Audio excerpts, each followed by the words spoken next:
Sahabat Bapak Ibu, New Chapter Message hari ini Rabu 19 April 2023 berjudul Penyesalan yang Abadi. Ayat Alkitab hari ini terdapat dalam Matius 16 ayat yang ke-27, demikian firman Tuhan.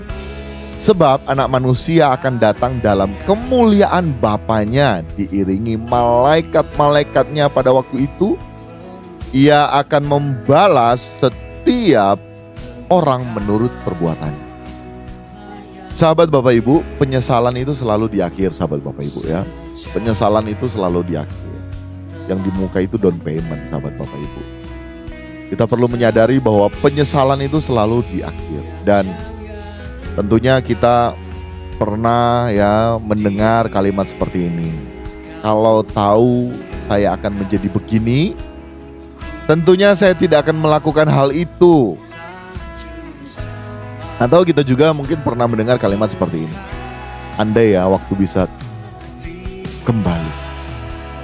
Andai waktu bisa terulang kembali. Maka di saat aku tahu bahwa nantinya akan terjadi begini, aku terpisah dengan anakku, aku terpisah dengan istriku, dan lain sebagainya. Andai waktu bisa kembali. Perhatikan sahabat Bapak Ibu, melalui kalimat-kalimat tadi ya, penyesalan itu di belakang. Dan kalau misalnya sudah terjadi, waktu tidak bisa terulang kembali.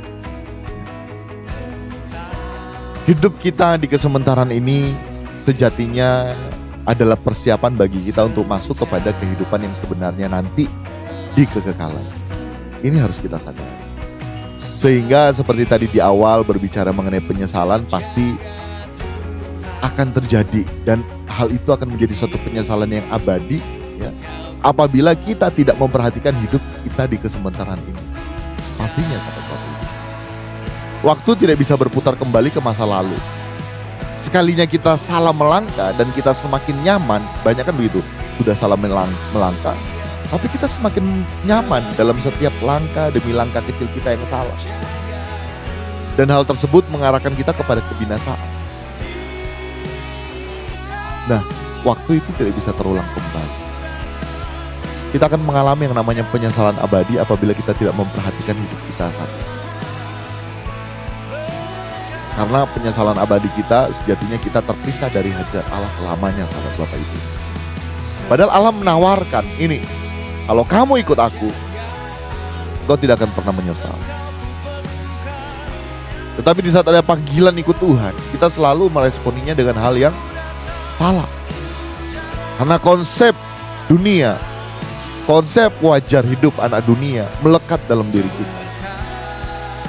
Banyak hal yang dianggap wajar, sehingga langkah-langkah kecil kaki kita mengarahkan hidup kita semakin berada dalam hidup kewajaran anak dunia. Ini yang harus kita sadari. Bahaya kalau misalnya kita tidak menyadari hal ini, kemudian satu saat nanti kita sudah jadi bahaya di saat kita tidak menyadari hal ini, kita nyaman dengan langkah-langkah kecil kita arahkan kepada kebinasaan. Dan satu saat nanti di saat kita meninggal, kita tidak bisa diubah Tuhan. Akhirnya kita menyesal tahu begitu waktu hidup. Tapi kembali lagi bahwa waktu tidak akan terulang kembali. Waktu tidak bisa berputar kembali ke masa lalu. Sekali kita salah melangkah dan kita nyaman dalam langkah-langkah kecil kita itu, mengarahkan kita kepada kebinasaan. Bila kita menyadari hal tersebut, maka tentunya kita harus mempersiapkan diri sedini mungkin selagi masih ada kesempatan. Jadi kalau sahabat Bapak Ibu ya, pagi hari ini masih boleh bernafas, ini adalah kesempatan. Kesempatan bagi kita untuk mempersiapkan hidup bagi kekekalan kita, sahabat Bapak Ibu. Dan sedikit orang yang memiliki kesadaran hal ini. Sedikit orang memiliki kesadaran hal ini. Tetapi mari bagi beberapa kita, seberapa kita yang boleh diketuk pintu hatinya dan kita membuka pintu hati kita bagi Tuhan, bagi Roh Kudus, jangan lewatkan kesempatan ini. Nah tentunya persiapan kita, yaitu kita harus apa? Menyangkal diri kita. Kita pikul salib atau menderita bagi Kristus. Kita ikut Dia. Kita taruh Tuhan di depan mata kita. Dan Roh Kudus senantiasa mendorong kita agar kita tetap tekun menyangkal diri, pikul salib atau menderita bagi Kristus, ikut Dia.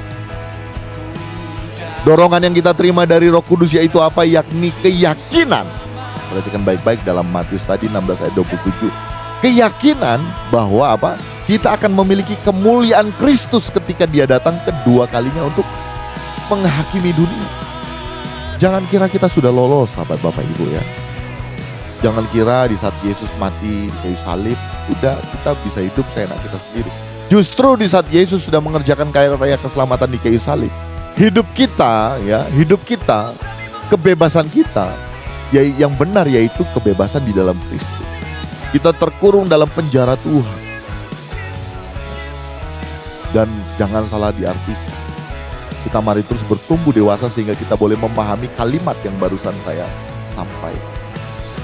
Sekalipun kita memiliki kehendak bebas itu kita sebetulnya sudah terkurung dalam penjara Tuhan. Apabila kita menyadari bahwa kita milik Tuhan, sehingga kita tidak boleh sembarangan dalam menggelar hidup di kesementaraan ini. Dan sahabat Bapak Ibu, jika kita melihat jauh ke depan mengenai akhir dari semua hal yang ada, akhir dari dunia ini, dan keadaan jiwa-jiwa pada saat itu, kita akan memiliki pandangan yang berbeda tentang semua hal yang bersifat sementara ini. Dan jika sekarang ini kita memandang semua hal itu seperti apa yang terjadi kemudian, kita akan memandang seperti apa yang seharusnya tampak sekarang ini. Mengerti ya sahabat Bapak Ibu ya? Kalau misalnya kita tahu ke depan kita mau jadi apa melalui apa yang kita lakukan saat ini, tentunya kalau baik kita akan terus lakukan. Tentunya kalau ternyata membawa kita kepada satu langkah kecil salah, kemudian membawa kita kepada kebinasan, tentu kita tidak akan melakukan. Tetapi sekali lagi, hidup kita saat ini kita yang jalani, pilihan ada pada kita. Seharusnya kita dapat melihat satu garis besar, blueprint Tuhan dalam diri kita. Ke depan kita mau menjadi seperti apa? Nantinya dalam tangan Tuhan, masa depan kita di langit baru bumi baru. Itu yang seharusnya menjadi pengharapan kita, sahabat Bapak Ibu. Kita harus mengerti bahwa pengharapan kita bukan hidup yang sekarang. Dan kita harus dapat memandang seperti apa yang akan terjadi nantinya di kekekalan. Sehingga hal-hal ini membuat kita tidak akan menyesal nantinya di kekekalan, sahabat Bapak Ibu. Jadi semua arah pandangan pikiran kita hidup di kesementaraan ini yaitu nanti. Apabila satu saat nanti aku dipanggil pulang, Tuhan menyambut aku, dan kemudian aku dipermuliakan dan memerintah bersama dengan yang mulia dan agung Tuhan kita Yesus Kristus. Dan itu adalah keniscayaan, sahabat Bapak Ibu. Itu pengharapan saya pribadi, sahabat Bapak Ibu, menaruh pengharapan sepenuhnya di kita.